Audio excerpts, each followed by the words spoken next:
Hi, everyone, and welcome to the Writing Biz. Hi, everyone, and welcome to the Writing Biz. This is where we, excuse me, I have something on my throat, where we take care of the business of writing. Tonight, we're going to talk about blogging tools that I love. I know I took I think it was a 3-week break, not because of the holidays, but because of the holidays cold that comes with it.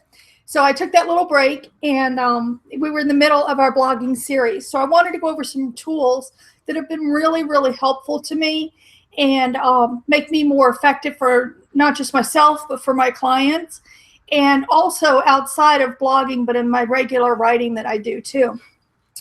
That being said, I wanted to mention to you too that one of the things I was able to do, since I wasn't able to do much else, was work on my new book, Google Plus for Your Writing Biz. So I'm expecting to have that out either the end of January or beginning of February. I'm planning on doing both a edition and an ebook edition. Just the reason I'm kind of going with a print on demand is because it's so full of information. I think that as a person who uses a lot of books like that, tutorial type books, I really like having the book so I can turn the pages and write notes and, put all my other information in there. So as of right now, that's what I'm planning on doing. I did post up the book cover, and I'm not positive that's how it's going to end up, but that's kind of what I'm looking at right now. I put together a presentation through Google Docs so that we can go through the tools. And this is going to be a shorter show tonight. I'm only going to go about a half an hour since I'm my own guest. I get tired of hearing myself talk. So I wanted to go over that. There's a couple other things I wanted to I'm hoping everybody had a wonderful holiday and really enjoyed their family and friends. I know I did. And also, I watched a podcast today that I'll throw the link up into the chat. And it was really, really interesting. It was Ryan Hanley, and he had Barry Feldman as a guest, and they were discussing content writing. Even if you're not a content writer, but you do have a blog, you're doing your own marketing, your own writing for yourself, I suggest that you listen to it. I mean, some of it's a little high-ended as far as, if geared towards clients and bigger companies and everything, but there's nuggets in there. And I know many of you are like I am, and any chance that you have to learn a little bit and to better yourself, you definitely, would be interested in that. Okay, I am going to go ahead and get this presentation started, so just bear with me a minute. It should, or not. Where'd it go? Hold on one second. It helps if you have the right screen up. Okay, there we go. And I'm just going to put that onto full screen. And I'm just going to go through this kind of slowly. I'm going to explain why I use these different tools and what they've been able to do for me in my business. I understand completely that everybody's business is different. And but it really has made a difference in how I do things and how much I can get done in a day. I'm a one-woman show. That's why when I got sick a couple of weeks ago, that was it. There's nobody to come in and pinch hit for me. I should take that back. Somebody did offer, but I just figured I would just let it go. Okay, now this, if you want to watch this later, I put this in the links in the comment chat, and all you have to do is click on this graphic here, and it'll take you right to the show if you want to watch it again.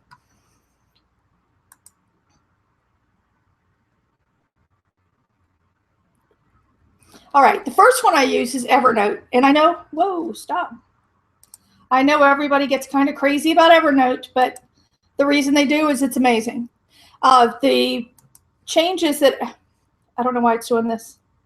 The changes that Evernote has made recently, I know there's been some controversy about it, but I absolutely love the changes that they've made. I don't know why this is doing this. It's very aggravating. It's not supposed to be doing this automatically. Let's go this way. See if it does it that way. Okay. Evernote's like my go-to for everything. I mean, I keep everything in Evernote. Even though I use Scrivener to write my book, and I do have some research in there, I would still say probably 80% of my research for anything is in Evernote because it's so easy to use. I use it to manage my clients, particularly their emails. I can just forward their emails right into their notebooks on Evernote. There's some great videos on how to do that. I have a board on my Pinterest page for good inklings, and that has all kinds of things on Evernote. So a lot of things I'm going to mention about Evernote you can find in there. Other people to listen to is two of my absolute favorites are Jason Frasca, who you may already know. He's very popular in the Google Plus place. He is a definite Evernote guru. And Steve Dotto. And Steve Dotto has put together some wonderful videos, not just on Evernote, but on Google products and all different kinds of things on YouTube. And he is very well spoken, goes through all the material quickly enough that you're not spending a lot of time on it. And he really nails what you need to know. So it's not a lot of peripheral things that you're probably never going to use. He really drills down into the actual things that you're going to need. He's very good. Now in Evernote, like I said, I do my research. One of the cool things I do that helps my blogging immensely is that I record my posts on my Android phone. I don't think that iOS has come out with it yet. They may have. I know they just had an update, so I'm hoping that they're able to do that now. But I go ahead and record the posts on my phone, and they're a hot mess, to tell you the truth. I mean, it's just basically a question and answer thing, and I'll throw in a bunch of comments. But what it does is it directs my focus. So then I copy that out of Evernote into my Google Docs, which I'll tell you about in a little bit. And then I just go ahead and rewrite it and format it and get it to, in some way that somebody would want to read it. But that saves me so much time. I think that it's probably gone from a little over an hour for a blog post, sometimes 2 hours, depending on how involved it is, to less than an hour, sometimes even a half an hour. So, I mean, it's incredibly useful. And it's also good for, like, if you're out and about and you want to record little notes that you might use in your book or reminders to do things. That's also great. Speaking of reminders, also on Evernote, you can set reminders in your notes. So like if I do a daily list of things that I need to do, I can remind myself at 8 o'clock tomorrow morning. That will come up. We'll get an alert that that's up, and I'll go to that note, and there I have all the things that I want to do for that day. If I have a client that I need to get back to, or maybe I'm in the middle of a project and I want to remind myself just to stop and give them a heads up on what's going on, how far along I am with that. And I mean, probably 100 other things that I do with reminders that it's really very useful. If I firmly believe anybody who knows me knows that I am like really serious about organization. If I stay organized, I stay focused. If I get out of organization, my head starts just banging off in all kinds of directions, and I don't get nearly as much done. So Evernote is incredibly useful for me because it gives me one place to go for almost all my information. It's so intuitive in how it works. There's a couple of different ways that I use it. One is on my phone. One is I use the browser app that has a very clean interface. I'll show you in just a minute that helps me focus a lot. And then also the regular desktop app that most of us are used to using. The desktop app, of course, is the most powerful. Each one has its little idiosyncrasies. You just kind of have to, go through them. But that being said, the web clipper. I clip information. I do screenshots. I save pages. I save all kinds of things. And not only that, I have a little Chrome app called Skitch, Skitch,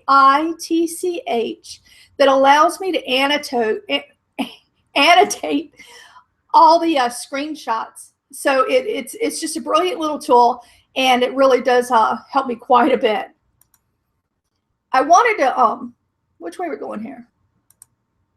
There we go. I don't know why it's backwards. That's very weird. But this is the new layout for the Evernote browser app. And as you can see, it's very clean. It's a great place for writers that like distraction-free writing. Now, funny enough, there have been some complaints from people that like the other way better. They liked all the noise and all the little gadgets and everything. But myself personally, I like the clean environment to do my writing. It just really helps me a lot. This is an example of how I set up a calendar. And I just wanted to show you this really quick because I mean, I use Google Calendar. I swear by it. Absolutely love it. I'm in the middle of trying to do the sunrise calendar, but they're having to help me with some little problems that I'm having with it. So I'm still using the Google Calendar right now. But that doesn't replace my Evernote calendar, because my Evernote calendar is where I keep all the notes as I go through the day for who I've talked to, what I talked to them about, ideas that came up, things that I need to get done, reminders to myself, all these different things. Now, I do another little list that is just a check-off list for the day. But this is where I used to use the Covey planning system. And what I did is, as I worked all day, I wrote down everything that I did so that at the end of the night, I could go back and see what I needed to attend to the next day, what I had taken off my plate, what I needed to do later, you know, and be able to prioritize much better. And Evernote does the same thing for me. All I do is I create a note for the month. So this being December, I create a note for December 2014. And in that note, I put the days and the dates. So whatever Monday was the first, well, since it was just past, it was Monday. Monday the 1st is where we would start and go all the way to the 30th. And then I kind of have my own little color coding system that I do. Things that are like super mega important are in red. Things that are the second tier of importance are in black, but they're bolded. I mean, I just try to, you know, I'm a very visual person. So I try to stay organized like that. But this has been a great help to me on keeping up, you know, with the many clients I have and the many responsibilities I have, not just in my professional life, but in my personal life too. So it really is something that's very useful. I can get you information on that if you want. I think I even wrote a blog post on that, as a matter of fact. I'll try to remember to put that in the feed. The next tool, which now we're going the other way, the next tool is Google Docs. The reason I mentioned that right after Evernote is because of blogging. When I do my blogging, I have recently started writing everything in Google Docs, and here's the reason. Google Docs, the way that it formats on the back end, when I copy and paste out of Google Docs into WordPress, it does not change the formatting dramatically like it does with Word.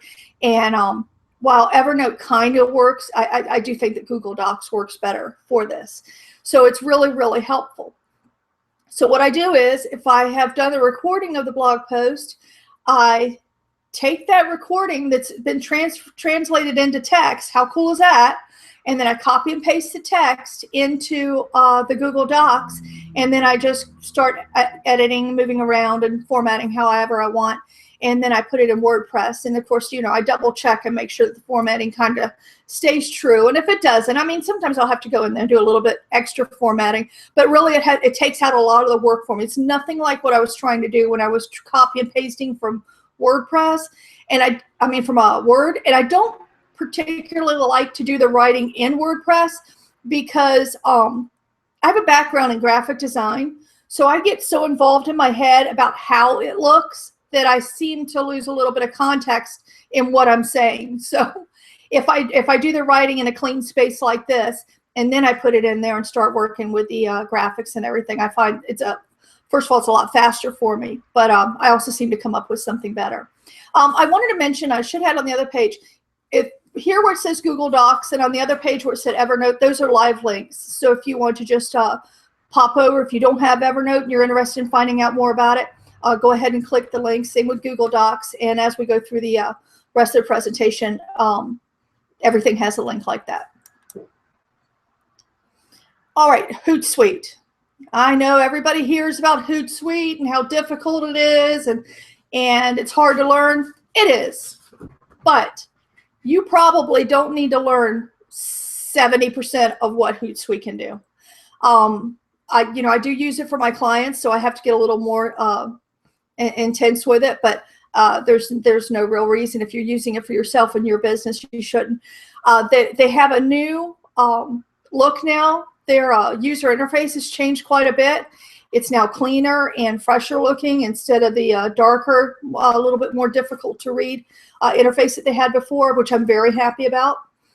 You can publish out with Hootsuite for everything but your Google Plus profile, but you can do it for your Google Plus page. You can also, one of the things that I find very, very useful is you can create bulk sheets, bulk spreadsheets. So I can create 4 or 5 posts a day that will go out over the day for X amount of days, however long, I make the date range for that spreadsheet.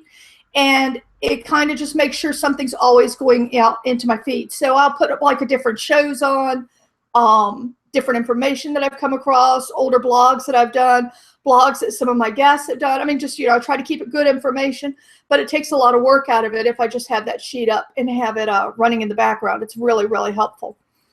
They do have a content management portion to Hootsuite, to where it will send out different information for you and kind of schedule posts when you want. I tried using it, and I didn't like the information it curated nearly as well as what I curated myself. So I didn't use that, but you might find it more useful. So I do suggest you check it out. But it's easy to set up. There's plenty of videos and information out there that can help you. If you get stuck, look up Mike Alton, Alton. Look him up on Google+. He knows just about everything about Hootsuite. And if it's something that it can do, he has some kind of information on it. And his website is Social Media Hat, H-A-T, Social Media Hat, I think is the name of it. And he has a wonderful amount of information on Hootsuite. So that being said, that saves me a lot of time. I do almost all of my social media except my actual interaction during the day. I spend an hour in the morning, sometimes an hour and a half. I have clients that I do it for too.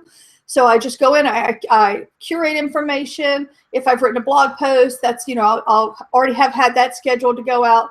And I'll try to put up information like 3 times a day for the different accounts. And it really saves you a lot of time, so you can get back to what you're supposed to be doing, which is writing and running your business. So I definitely suggest, if you don't use this, use some scheduler, Buffer. There's one for Google Plus that you can use on your profile. Do share. There's several of them out there, but they're and Hootsuite's free, by the way. I get the paid version because I do need a little bit more options, because like I said, I have clients. But the free version I had used for years, and it's amazing. It really is. It's pretty heavy duty for something you don't have to pay for. Next thing, I'm not going to discuss WordPress so much, but plugins. The WordPress plugins, I think there's 3 that I'm going to tell you about, and each one is easy to use. It has to be for me, but it's easy to use, and it saves a lot of time and a lot of effort. This first one I just found out about recently. It's called Shortcodes Ultimate, and it gives you, it's between 45 and 50 different shortcodes that you can use. And a shortcode is just a little bitty piece of code that tells it to do something bigger. So in other words, if you for example, a heading, you would have to write out the whole heading with the tags, yada, yada, yada. Well, with a shortcode, it's just a little bitty piece of code that goes in there and tells, it's a little piece of HTML that just goes in and tells it what to do. But Shortcodes Ultimate does all the work for you. All you need to do is click on any one of these options, whether it's a heading, divider, quotes, video, RSS feed, which is awesome.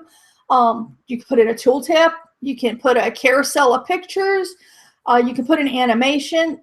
There's so many different things that you can do. You just click on it. It has little boxes that you fill out. In other words, you may want a different color, different size, different shape.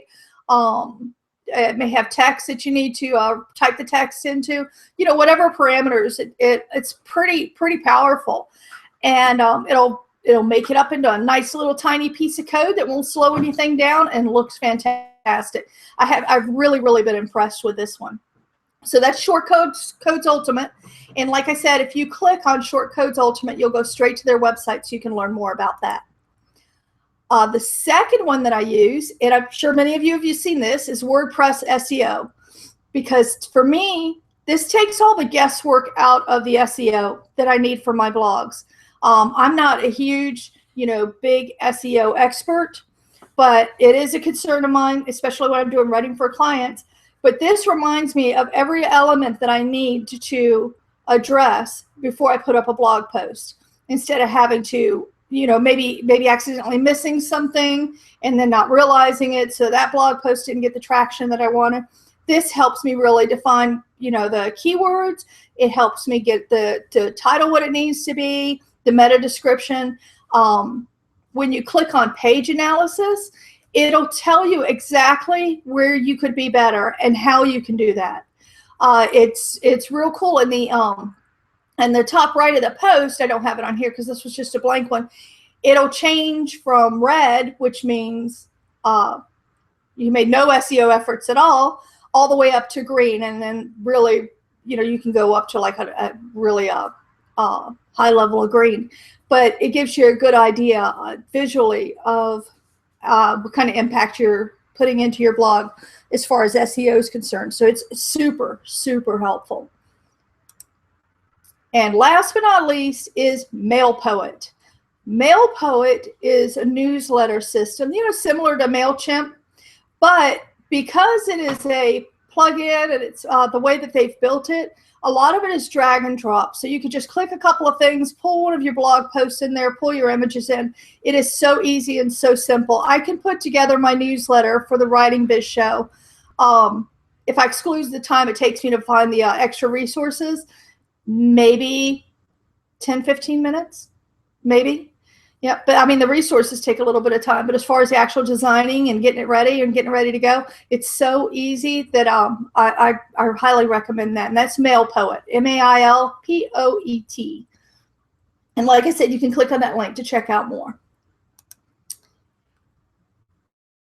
I don't know if you have switched over to Google Inbox or not, and it took me a few days once I switched over to really kind of get my head around what was going on. But it is, I notice how much time it's saving me in checking my emails every day. There's several things that this does that are really helpful to me. One is that you can, when you have an email, you have choices in the top corner, and you can pin the email to the top. So let's say if I got a client email at 8:30 in the morning, but I am so busy I don't have time to deal with it, but I do want to address it, later that afternoon.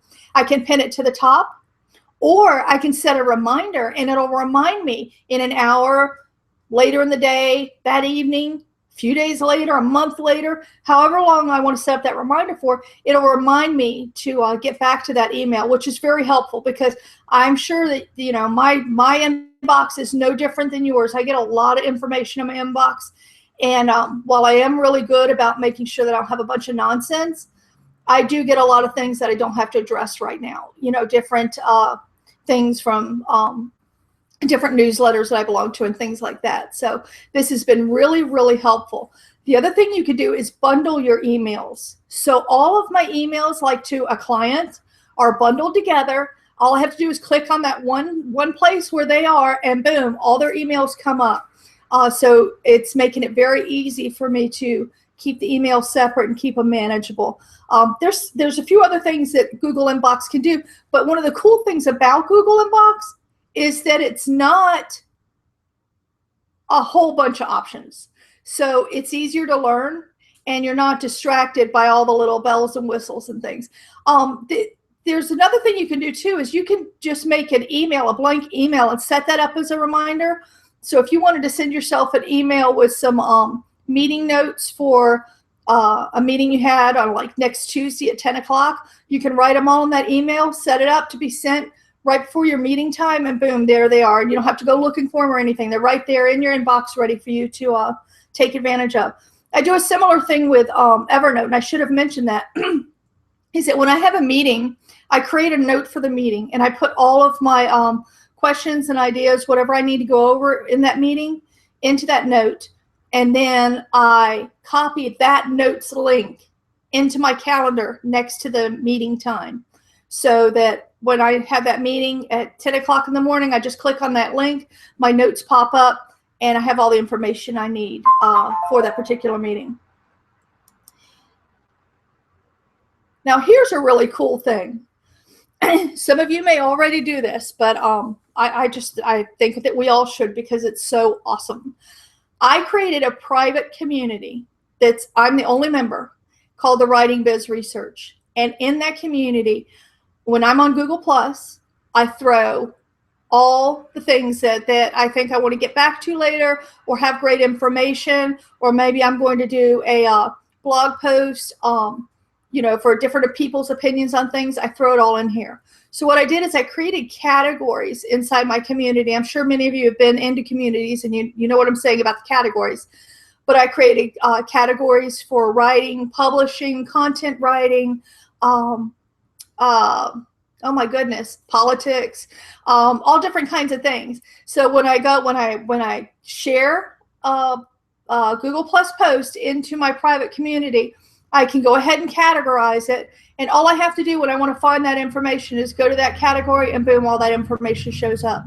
This is a huge time saver, and it's easier to do it this way when you're in Google Plus than trying to do like Evernote or something. And the reason I say that is, to do it in Evernote, you would have to like click on the timestamp, open up the full post, then put it in an Evernote. This, you don't have to do all that. You just stay right in your main feed. Boom, you share it, it's gone, and you have that information for later. And I use this to research my book some, and also for some other projects that I'm working on. But it really has helped me quite a bit. That is the end of our presentation. For more resources, of course, you can visit the Writing Biz, and I will have more resources going up on the Writing Biz tomorrow when I write the blog post for the show. And then also, oops, I almost stopped the broadcast. That would have been bad. Also, I will have even more resources, as some of you know, in the newsletter when that comes out. Well, that is about it. That went fast. That was 30 minutes. My goodness. Next week, you know what? I think it had to do with the end of the year. But next week, we're going to do a show on that has to do with, I think what I'm going to do it is publishing for 2015. I'm either going to do that next week or the following week. But that should be a really interesting show. So I'm looking forward to, I love the end of the year shows where you just kind of put everything together and you look at what's happened the past year and what you can look forward to the next year. To me, it's really a great motivator, helps feed some great ideas. So I'm going to be doing that. Also, you can look for me Tuesday at noon. I'm usually on Charlotte Pierce's Indie Office Hours. And that's always great information for indie publishers. So you can join me there. I want to thank everybody for watching. And if you have any questions, I'm going to try to put all the links that I mentioned, of course, into the comment stream, and also when this goes on a podcast in the show notes. But if you have any questions, or if you have any tools that you found that have been incredibly helpful to you, I would love it if you would put them in the comment stream. One is, it may help somebody else, but two, I'm not one of those people that likes a bunch of tools. Like the ones that I mentioned are like almost all that I use, but I am always looking for an easier way to do something that could save me time and make me more effective for myself and my clients. So, and look forward for my book, Google Plus for your writing biz. Like I said, that'll be out in January or February. I'm pretty excited about it. And I did a challenge with Nina Amir that you've heard me mention in other shows, to where instead of doing the NaNoWriMo fiction writers challenge, she does a nonfiction writers challenge for the month. And I did that, and it was a wonderful experience, because it made me more motivated around all the other things I do to get that out. And it helped, though, that I was sick for a couple weeks, because I couldn't do much else. So that was kind of, I mean, you hate to say it, but it was kind of fortuitous, if it ever was. All right. Well, thank you so much, and good luck with your writing biz. And if I could be of any help anyway, and also check out the website to get more information. Everyone have a great night. Thanks so much.